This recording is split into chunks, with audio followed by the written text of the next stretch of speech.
काय खाईन, तू काय लोड घेत, तो करन ना. चांगला असन तरी करन आणि वांगला असन तरी करन. चांगला असन तर चांगलं होईल, वांगला असन तर वाईट होईल. तू टेन्शन नको घेऊ. आपलं वय किती आहे? पहिले वय असं होतं 25, 50, 75, 100. 25 पर्यंत शिकून घे, 50 पर्यंत लग्न विग्न करून पोरबार होऊ दे, त्याच्यानंतर निवृत्ती, नंतर संन्यास असं सांगितलं होतं. पहिले वर्णाश्रम होते, चार वर्णाश्रम होते. पहिले काय होतं? ब्रह्मचारी, मग कोणता होता? गृहस्थ, मग असतं संन्यास, आणि नंतर तो चौथा वानप्रस्थ है ना. आपण रिटायरमेंट झाल्यानंतरही आपण लक्ष देतो. रिटायरमेंट झाल्यानंतरही आपण लक्ष देतो है ना. मी त्या घरात जात नाही है ना, घरात शिरत नाही, पण सांगतो मी काय म्हणतो, एकदा घरात का सून आल्यावर सासूबाईनं रिटायरमेंट घेतली पाहिजे की नाही घेतली पाहिजे? घेतली पाहिजे. सासूबाईनं आपल्या लेकीले मुलीसारखं वागवलं पाहिजे की नाही वागवलं पाहिजे? वागवलं पाहिजे. आणि सुनबाईचं पण कर्तव्य आहे का आपल्या सासूबाईले, आपली जर आई आपल्या घरात नसते, मला मान्य आहे का त्या पोरीले आपलं घर सोडून एवढ्या लांब या लागते, साधी गोष्ट नाही राजू. आपल्या लेकराला एखाद्या हॉस्टेलने पाठवून पाल, धिंगाणा करते तो हॉस्टेलमध्ये, आणि ते माऊली आपल्या घरात येते. तर सासूबाईनं पण आपल्या सुनेची काळजी घेतली पाहिजे. मला सांगा, जेव्हा कोणता माणूस मोठा होते तो हात कुठं नेते? मागा नेते का पुढे नेते?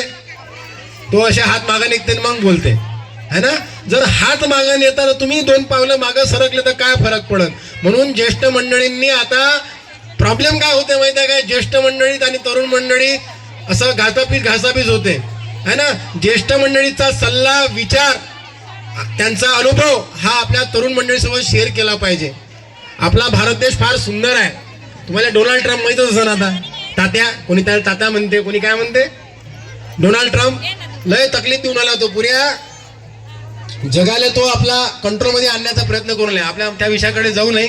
आपला मेन विषय आहे भस्म उटी, रुंडी माळा, हाती त्रिशूळ, नेत्री ज्वाळा. आपला हा मेन विषय आहे. मी विषयाला धरूनच बोलतो. मी मगाशी प्रश्न केला होता की भगवान शंकर कुठे राहते. भगवान शंकर एक तर स्मशानात राहते, नाही तर एक तर हिमालयात राहते ना. कोणता आहे नाव? काय? कैलास पर्वत.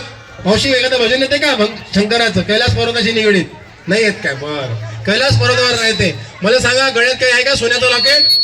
आहे का? सोन्याची पोत आहे काय? सोन्याची पोत नाही, त्याच्या शंकरजीच्या आहे काय सोन्याची पोत? तुमच्यात आहेच. सोन्याशिवाय होतच नाही. भावच वाढला आता. तुमच्या गळ्यात तर सोनं आहे बाबा. आमच्या काकाले, आमच्या काय म्हणते मामाजीले लय परेशानी असन, कोणी मामी बसले असन, कोणी काकू बसले असन. सोनं दिवाळी आली का एक तोडा. आता सोनं घेणं होणार नाही बाबा.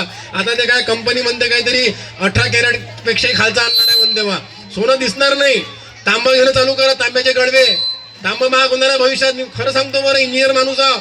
भविष्यात तांबं चांदी महाग होणार आहे. चांगला सल्ला देऊन राहिलो. तांब्याचे गडवं, तांब्याचे देऊ नका. ते काय पहिले आहे ना गंगर, काय म्हणते गंगाळ. त्याला गंगाळ कोण म्हणते माहिती आहे काय? गंगाळ कोण म्हणते? गंगाळ कोण म्हणते? गंगाळ.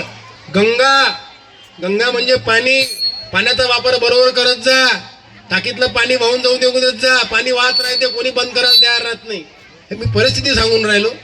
पाण्याचं महत्व आहे. तिकडे फॉरेनमध्ये पाणी नाही प्यायले, हे बॉटलीमध्ये विकते. आपल्याकडे चालू झालं किती जास्त पाण्याची बॉटल. जेव्हा त्या पाण्याची कंपनी काढणाऱ्या माणसाला विचारलं होतं का पाणी काढतं, पाणी बेचूंगा मैं, त्याला त्याचा मित्र हसला होता. पाणी विकशिंगा म्हणे, हमारे भारत देश में पाणी नाही बिक सकता म्हणे. आता 20 रुपयाले बॉटल, 10 रुपयाले बॉटल, कॅन 40 रुपयाची. पाणी भी बेच रहा है भारत में. पाण्याचं महत्व आहे. जमिनी शिल्लक राहून नाही राहिला, घरच घर होऊन राहिले. शिल्लक काय? माणुसकी शिल्लक राहिली पाहिजे.